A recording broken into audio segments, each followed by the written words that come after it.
네, 다음 영상입니다. 교육평가의 원리 및 절차에 대해서 알아보는 시간을 잠깐 가져보도록 하겠습니다. 교육평가에서는 누구를 평가할 건지 우리가 이제 평가 대상이 여러 가지가 있다고 했잖아요. 아까 뭐 사람을 평가할 수도 있고 건물을 평가할 수도 있고 아니면 기관을 평가할 수도 있고 과정을 평가할 수도 있고 다양한 것들을 평가할 수가 있다라고 이야기를 했는데 그렇다면 교육평가를 하겠다라고 마음을 먹었을 때는 뭐를 평가할 건지를 명확하게 결정해야 된다는 거죠. 제가 교육 평가를 여러분들에게 가르친다고 했을 때 여러분들을 평가하는 입장에서 어, 여러분들의 교육 평가적인 지식을 평가할 건지 아니면 실제로 그 유치원에 나가서 쓸 수 있는 실무적인 기술을 평가할 건지는 그거를 평가할 건지는 제 마음이라는 거죠.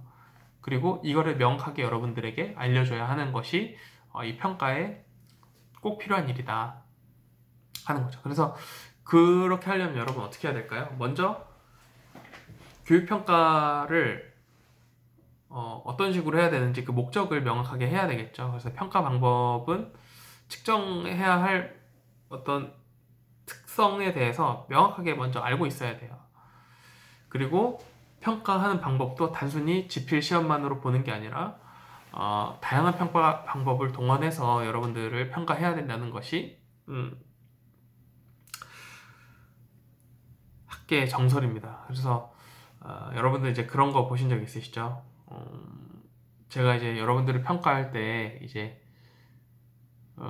제가 최근에 읽은 책 중에 여러 번 얘기했지만 도쿄대생은 바보가 되었는가라는 책이 있습니다. 책에 보면 도쿄대생들이 이제 바보가 됐다는 거죠. 그 책 쓰신 분 1930년대생의 어떤 기자분이세요. 그 본인도 도쿄대를 나왔나? 도쿄대를 나왔던가 아니면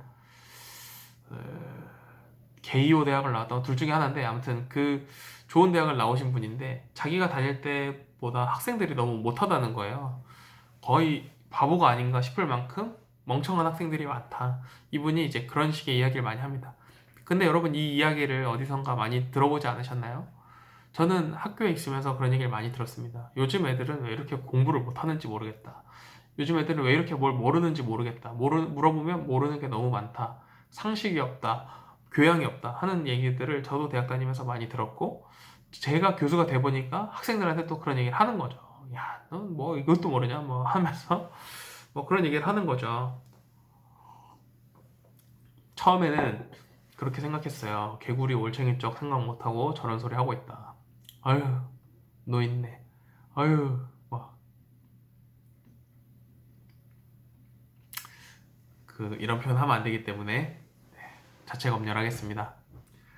제가 뭐, 그래서 학생들한테 뭐라고 얘기하면은 저랑 친한 애들은 저한테 이제 DM을 보내요. 교수님, 틀니 3일 압수. 이렇게 보냅니다. 그럼 이제 틀릴 압수 당하겠죠. 어쨌든, 하고자 하는 말이 뭐냐면은, 음, 이 학력 수준이 떨어졌다고 느끼는 거에 대해서 왜 그러냐라고 그분이 분석하는 거에는 뭐라고 돼 있냐면 이 지필형 시험만 보기 때문에 그렇다. 답을 찾아내는 거. 근데 여러분 실제로 살다 보면 인생을 살다 보면 답이 없는 경우가 많거든요. 내 인생 왜 이렇게 답이 없지? 하잖아요. 답이 없는 경우가 많단 말이에요. 대부분은 5개 중에 하나를 선택해야 되는데 꼭 정답만 있는 건 아니란 말이죠. 우리가 살면 그렇잖아요. 5가지의 어떤 삶의 진로를 선택할 수 있는 길이 5가지가 있어. 그 중에 어떤 걸 선택하든 내 인생이 뭐 막 크게 달라지긴 하겠지만 어쨌든 거기에 옳고 그름이 있는 건 아니잖아요. 저도 이제 여러 가지의 진로를 고민을 했어요. 원래는 저는 사범대를 올 마음이 전혀 없었거든요. 사범대를 올 마음도 전혀 없었고 뭐 교육학을 왜 배우고 싶냐는 질문도 사실 뭐 어떤 원대한 포부나 그런 게 있는 게 아니라 그냥 했어요. 그냥 사실 정말 더 솔직하게 말씀드리면은 저는 이제 고등학교를 입학할 때 꼴찌로 입학했거든요. 그래서 어, 제가 이제 고등학교 1학년 때인데 반장을 했어요. 근데 반장하니까 어머니가 학교에 오셨는데 제가 그때 비평준화 고등학교라고 했잖아요. 비평준화 고등학교에 저기 전교 꼴찌로 들어갔는데 반장이 됐어. 그러니까 이제 이 학부모들의 치맛바람이 엄청난 거예요. 근데 우리 엄마는 뭘 모르신 거죠. 일하느라 바쁘시니까 학교에 한 번도 안 와보셨거든요. 근데 제가 이제 대학에 저기 고등학교에 들어가서 엄마 반장이 됐다고 그러니까 학교에서 엄마한테 전화를 한 거예요. 이제 학부모 회의에 나오셔야 된다. 반장의 어머니이기 때문에 학교에 나오셔야 된다. 이래서 학교에 나오셨는데 엄마들이 막 텃세를 놓는 거예요. 저 공부도 못하는 아들내미 엄마인데 무슨 반장을 한다고 저러냐 막 그런 소리를 막 엄청 들으신 거예요. 엄마가 막 자존심이 상해가지고 와서 너는 좀 공부를 잘하지 뭐 막 그렇게 막 이제 저를 혼내시고 그랬죠. 근데 그런 어떤 약간의 열등감이 있었기 때문에 제가 사범대를 선택했거든요. 근데 사범대 다니면서 제가 이제 여러 가지 경험들을 하잖아요. 하면서 제가 생각했던 길이 몇 가지가 있어요. 대학원을 가야 되겠다 하는 게 첫 번째였고, 두 번째는 대학원 말고 아예 신대원을 가면 어떨까 하는 생각도 했었어요. 목사님이 되면 어떨까 이런 생각을 했었는데, 생각해보니까 나랑 너무 안 맞는 거야. 나는 이 탐욕으로 찌든 인간인데 막 무욕, 막 명예욕, 권력욕 이런 것들로 충만한 사람인데 막 내가 목사님이 된다면 한국 교회 먹칠하는 사람 되지 않을까 하는 생각을 하면서 이건 접어야 되겠다 하고 두 번째 건 접었어요. 세 번째는 교사가 되는 건 어떨까 하는 생각을 했어요. 교사가 된다면 조금 더 내가 겸손한 삶을 살 수 있지 않을까 하는 생각을 하게 됐죠. 네 번째로는 그냥 나도 그냥 시험 준비하는 게 더 자신 있으니까 회계사 같은 걸 준비해볼까, 보험 계리사나 이런 걸 준비해볼까 하는 이런 네 가지 생각을 했었는데 결국에는 그냥 대학원에 갔어요. 왜냐면 그냥 공부하는 게 제일 편하고 재밌었거든요. 그래서 근데 여러분, 이 네 가지 중에 정답이 있나요? 없죠. 뭐 목사님이 되는 거 빼고는 다 정답이 없는 거죠. 목사님이 됐으면은 어려운 삶을 살고 있겠죠. 제가 가면을 쓰고 살아야 되잖아요. 저의 탐욕을 감추고 욕심이 없는 사람인 것처럼. 그러면 이제 안 되니까. 근데 이제 이 얘기를 하는 이유는 뭐냐면은 우리가 양적 평가건 질적 평가건 어떤 하나로 딱 정할 수가 없다는 거예요. 이 다섯 가지의 길이 어느 게 맞고 어느 게 틀린 게 시험에는 있을 수 있지만 인생에 있어서는 그렇지 않고, 그리고 실제로 더 높은 수준의 사고를 하려면 답이 없는 문제에 도전하는 것들이 필요하거든요. 근데 여러분들 답이 없는 문제라고 생각하면 도전하지 않잖아요. 여러분들도 마찬가지고 저도 마찬가지예요. 그리고 한국 학생들의 대부분의 특징이라고 합니다. 그래서 저랑 이제 친한 분들 중에 유학 가신 분들이 많은데, 유학을 가면 처음에는 한국 학생들이 수학 수준이 되게 높대요. 수학 수업, 대학 수업이나 대학원 수업을 들어가도 한국 학생들이 굉장히 잘 따라가고, 이미 첫 시간에 그 한 학기에 배울 내용의 절반 정도는 이미 아는 내용이에요. 중고등학교에서 이미 배웠고 문제풀이도 해본 내용들이라는 거예요. 그래서 그런 내용들을 쭉 배우고 유학을 가기 때문에 처음에는 되게 편하대요. 근데 한 중반 이후부터 이 학생들이 따라오는 속도가 점점 빨라지고 어느 순간 자기를 추월해버리는 거를 경험했다는 거예요. 이유가 뭔지를 생각해 봤더니 자기네는 문제풀이를 하고 답을 내고 답을 찍는 거기에만 초점이 있는 반면에 이 학생들 같은 경우는 이게 어떤 식으로 발전을 해왔고 어떤 식으로 논리 구조가 되어 있는지를 차근차근 파악해서 올라가다 보니까 더 높은 수준까지 이르를 수 있게 됐다는 거죠.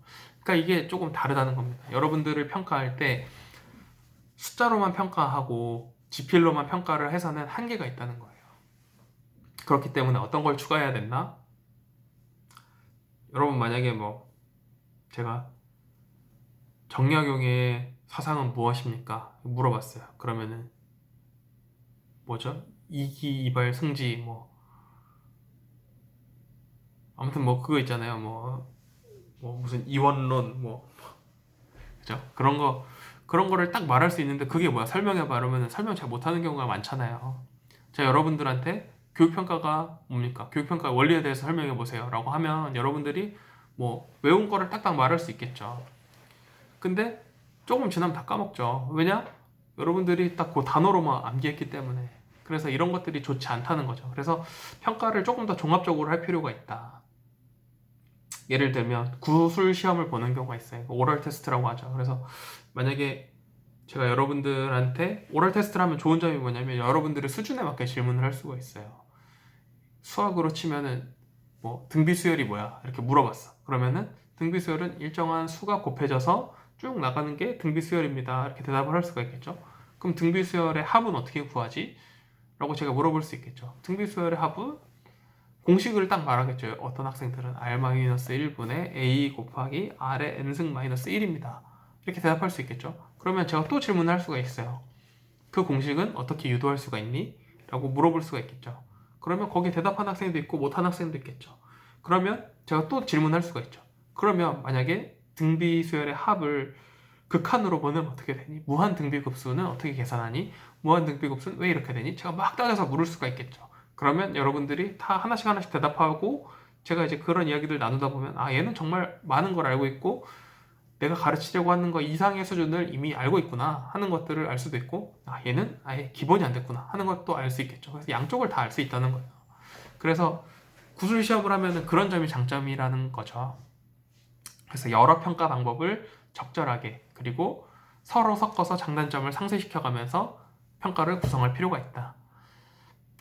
평가라는 게 제가 여러 번 말씀드렸지만 평가라는 거는 실제로 여러분들에게 점수를 매기는 게 1번이 아니에요. 1번은 뭐다? 1번은 여러분들의 실력을 평가하고 여러분들이 모르는 부분을 보완하는 것이 첫 번째입니다. 그래서 이제 뭐 말은 이렇게 하지만 저도 여러분들 점수 매기는 거를 더 중요하게 생각하고 그러지 않겠습니까, 여러분? 그런 부분들이 있다 하는 것들을 여러분들이 알고 계시면 좋겠습니다. 다음으로는 교육평가의 유형에 대해서 살펴볼 텐데요. 교육평가를 보면 여러 가지 유형에 따라서 분류를 할 수 있습니다. 우리가 앞서서 이야기했던 게 뭐냐면 교육을 평가할 수 있는 대상이 여러 가지가 있다. 학생도 있고 교사도 있고 교육 과정도 있고 수업도 있고 학교도 있고 예산도 있고 막 여러 가지가 있잖아요. 첫 번째로는 평가 대상에 대한 분류입니다. 그래서 학생을 평가할 수도 있고 교사 평가할 수도 있고 교육 과정을 평가할 수도 있고 수업을 평가할 수도 있고 학교를 평가할 수도 있다. 이렇게 구분할 수가 있겠죠. 또 다른 식으로 평가를 구분해 보자면 인지적 영역을 평가할 수도 있어요. 네. 머리에 들어있는 게 어떤 게 들어있는지를 평가할 수도 있고 두 번째는 정의적 영역을 평가할 수도 있어요. 제가 이제 최근에 이제 저도 교수가 되고 나니까 교수님들 만날 일이 많아지겠죠. 어디 가서 나 교수야 이렇게 하면은 이제 교수인 친구들이 또 이제 화답을 해주고 하다 보니까 교수인 분들을 많이 만나게 되는데 교수님들 만나다 보면은 되게 재밌는 분들이 많더라고요. 교수님들마다 다 정말 특징이 있어요. 그래서 어떤 분들은 정말 외골수처럼 하나의 학문 분야를 깊이 파서 교수가 되신 분들도 있고요. 또 어떤 분들은 기본적인 능력은 뛰어나. 그런데 뭐 이게 개인 성향이죠. 그래서 그 알고 있는 게 박학다식하게 넓게 막 많이 알고 계셔. 그리고 되게 성격이 좋으셔. 이런 분들도 있더라고요. 그래서 이 넓고 얇게 아는 사람들도 있고 한 분야만 좁고 얇게 깊게 판 사람들도 있어요. 둘 중에 누가 더 우월하냐? 알 수 없죠. 둘 다 중요한 사람들이죠. 저처럼 이제 개론을 강의한 사람들은 넓은 것들을 깊이 아는 것보다 얇게 넓게 아는 게 중요한 반면에 어떤 한 분야의 교육을 깊게 파는 분들 같은 경우에는 정말 외골수적인 측면, 그 외모에서도 딱 보여요. 약간 그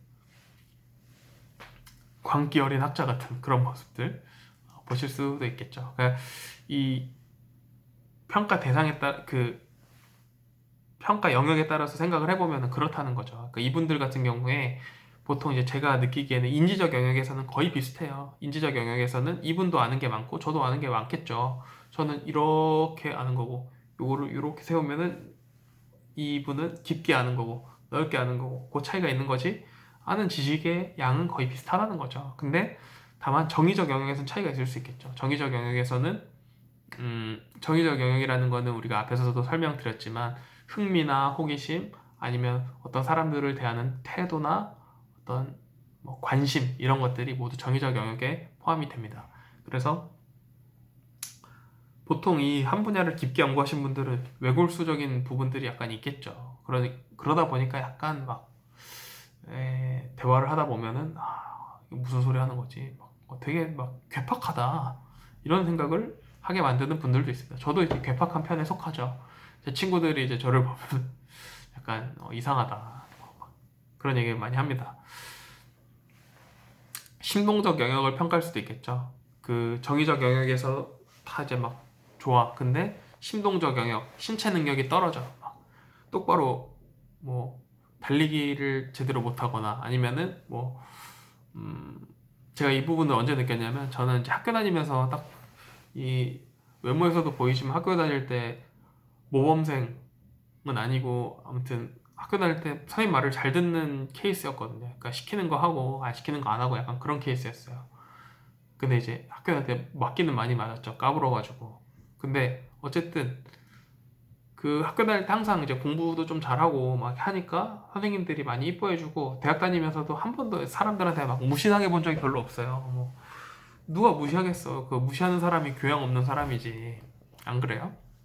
그래서 이제 뭐 별로 그런 일이 없었는데 군대에 딱 들어갔는데 군대 가니까 내가 너무 초라한 사람이 되는 거예요. 달리기도 잘 못해. 뭐 총 분해 결합도 잘 못해. 총도 잘 못 쏴. 이런 거 보니까 너무 막 자괴감이 드는 거예요. 어떻게 한 번도 이런 거 경험해 본 적이 없는데 다 열심히 하면 잘하게 되는 건 줄 알았는데 막 열심히 해도 한계가 너무 심하네. 그리고 특히나 이제 군대 같은 경우는 용어 같은 게 다 생소하니까 여러분 얼굴 닦는 거를 뭐라고 하죠? 세면이라고 하잖아요. 세면. 양치질하는 거를 뭐라고 하는지 아세요? 세치라고 해요. 세치. 세면 세치. 그 다음에 뭐 거수 이거 손 드는 거잖아요. 그리고 뭐 파지라는 말 들어보셨어요? 파지? 파지는 나는 그 종이 쓰레기를 파지라고 하는 줄 알았는데 그게 아니라 물건을 드는 걸 파지라고 한대요. 그래서 뭐 그런 용어들이 막 헷갈리니까 힘들더라고요. 근데 이제 저는 장교를 나왔기 때문에 그 군 생활을 하다 온 친구들이 있었어요. 예를 들면 병사를 하다가 병사 경험이 있는데 군대 전역하고 나서 대학 졸업하고 다시 군대 들어온 거예요. 장교를 하겠다고. 그런 친구들 같은 경우는 이런 걸 이미 2년 동안 배웠으니까 얼마나 익숙하겠어요. 그러니까 걔네들은 이거 잘하죠. 막 이렇게 뭐 세면 세치가 뭔지도 알고 그 다음에 용어 같은 것들도 막 잘 아니까 걔네들은 좋은 성적을 받는데 저는 뭐 그때 저희 동기가 300명인데 제가 200등 했나? 아무튼 뭐 그랬어요. 처음 받아보는 점수에 막 당황했죠. 열심히 하면 잘 하는 줄 알았더니 그것도 아니었네 막 하면서 근데 이제 이 신동적 영역에서 그럼 낮은 평가를 받게 되는 거죠. 저도 학술 시험이나 이런 거는 그래도 잘 봤는데 그런 걸 잘 못 본 거죠. 뭐 달리기 뭐 그다음에 구령법 뭐 이런 게 있었어요. 소리 잘 지르는 거 뭐 그런 거 평가할 때 안 좋은 평가를 받았습니다. 그래서 평가 영역에 따라서 인지적인 평가, 정의적인 영역 평가, 심동적인 영역 평가가 있다 하는 것들을 말씀드리고요. 또 하나는 뭐가 있냐면 평가를 언제 하느냐에 따라서 또 우리가 나눌 수가 있습니다. 그 세 가지로 나눌 수가 있는데 진단평가, 형성평가, 총합평가. 이거 여러분들 들어보셨죠? 제가 지난번 수업 때 한번 말씀을 드렸는데 진단평가라는 건 뭐죠? 수업 들어가기 전에 하는 평가예요. 그래서 이 학생의 실력이 어딘지를 대충 보는 거죠. 근데 만약에 진단평가도 못 풀 정도야. 실력이 뭐 이것도 잘 안 도달한 것 같아. 그럼 어떻게 해야 되죠? 앞에 내용으로 돌아가서 앞에 걸 다시 배워야 한다는 거예요. 그래서 진단평가를 할 때 진단평가는 수업 전에 하는 평가다. 형성평가는 한 단원이 끝났을 때. 제가 매주 수업을 하고 매주 퀴즈를 본다면 그것이 형성평가가 될 수 있겠죠. 한 단원마다 평가를 보니까. 근데 총합평가라는 건 뭐냐면 전체를 다 보는 거예요. 전체를 다. 그래서 기말고사 때 제가 전범위를 시험 보겠습니다 하면은 그게 이제 총합평가가 되는 거죠. 그래서 시험을 언제 보느냐에 따라서 진단평가, 형상평가, 총합평가 이렇게 있습니다. 또 평가 방법에 따라서는 양적평가, 질적평가가 있다고 앞에서 설명을 드렸고요. 평가 준거에 따라서도 분류를 할 수가 있습니다. 평가 준거라는 말 여러분 들어보셨나요? 준거라는 말은 뭐냐면 기준이라는 뜻이에요. 어떤 기준을 가지고 평가를 할 거냐. 그래서 여기서부터는 조금 긴 설명이 필요합니다. 그래서 여러분들 다음 시간에 이 부분들은 자세히 배울 텐데 규준 참조 평가가 있고 준거 참조 평가가 있어요.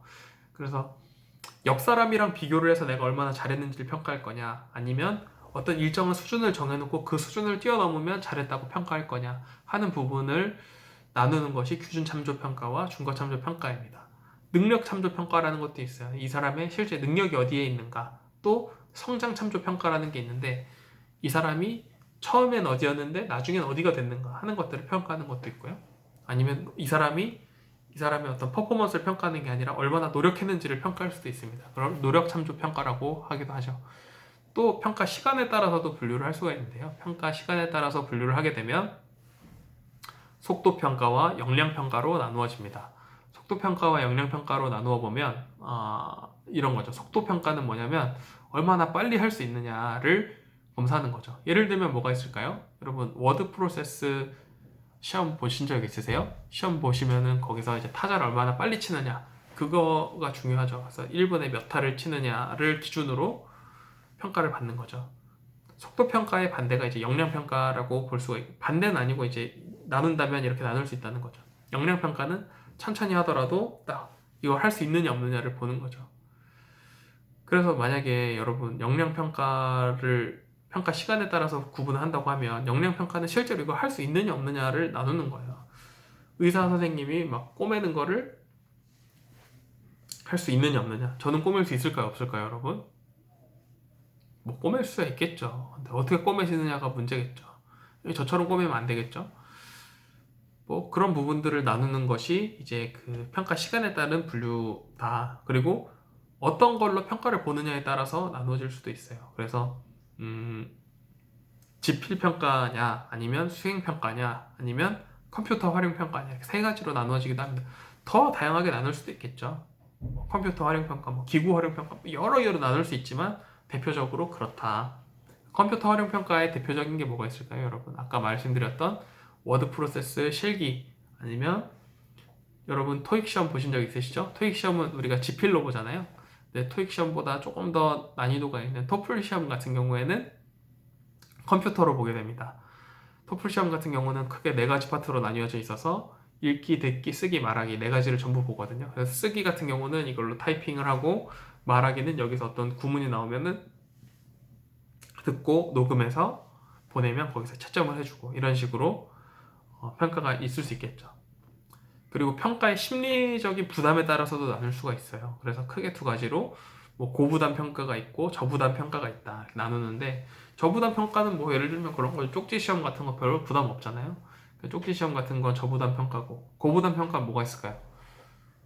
여러분들한테 고부담 평가는 뭘까요? 임용고시 같은 게 대표적인 고부담 평가가 되겠죠. 오랫동안 준비해야 되고 그걸 통과하면 어떤 더 안정적이고 더 편하진 않겠지만 무슨 더 안정적이고 더 보수가 딱 정해져 있는 그런 일을 할 수 있는 반면에 뭐 쪽지 시험을 본다고 해서 막 그 공립학교 선생님이 되고 그런 건 아니잖아요. 그러니까 그런 부분들을 이제 나눌 수가 있다 하는 부분들을 설명을 드렸습니다. 이 부분에 대해서는 우리가 한 주차 정도를 더 보면서 어떤 내용들이 있는지를 더 자세히 설명을 드리도록 하겠습니다. 그래서 오늘 배운 내용을 살펴보자면 평가의 대상이 다양하다. 그래서 인적 대상, 물적 대상 이렇게 나눌 수가 있고 인적 대상 같은 경우에는 학생, 교사, 학부모 뭐 뿐만 아니라 행정가, 뭐 교직원 모두를 평가할 수 있다. 그리고 물적 대상은 교수하는 방법, 가르치는 방법을 평가할 수도 있고 교육 과정을 평가할 수도 있고 교재나 학교를 평가할 수도 있다. 또 예산 뭐 이런 것도 다 평가할 수 있고 평가에 대해서도 평가할 수 있다. 즉 평가에 대한 분야는 끝이 없다. 아주 다양하다라는 것이 이제 이 평가의 어떤 분야에 대한 설명입니다. 또 크게 나누면 양적 평가와 질적 평가로 나눌 수 있어서 양적 평가의 경우 숫자로 딱 나타나니까 편하다. 질적 평가의 경우는 그렇게 그림이나 미술, 그림이 미술이죠. 그림이나 음악, 뭐 이런 부분, 체육 이런 부분들을 평가할 때 명확한 기준을 세우기 어렵기 때문에 전문가의 눈에 의해서 평가를 한다는 거죠.